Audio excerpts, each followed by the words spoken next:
Well, I mean, I've known the history of the Democratic Party a long time because my specialty is American politics, but I stayed in the party up until the early 2000s, and then I moved to becoming an independent, and in 2009 I became a Republican.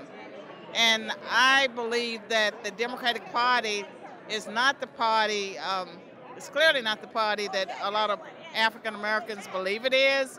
And I'm hoping that this movie will reach a much wider audience and that they will begin to see, especially African Americans, that they don't have to stay in the Democratic Party and that there is a party that offers hope and a way out of the misery that so many people suffer. They need to read about Marxism.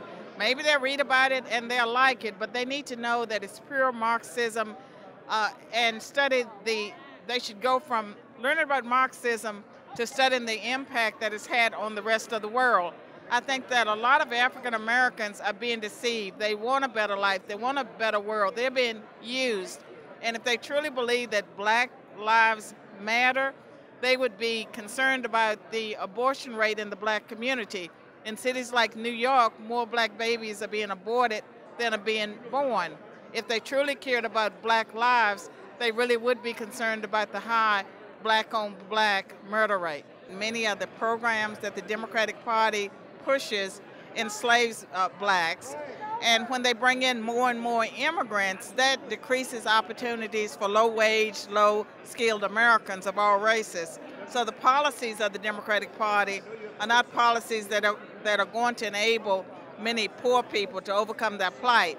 I believe in the American dream. It's been a reality for me. I believe it can be a reality for millions of other people. And if young people want to change America, then I think that they need to equip themselves with some historical knowledge.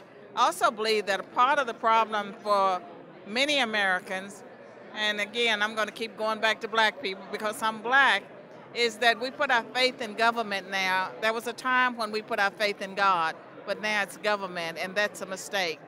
I think that when we look at our Constitution, we have to look at our freedoms. There's a reason why people are willing to risk their lives to come to America.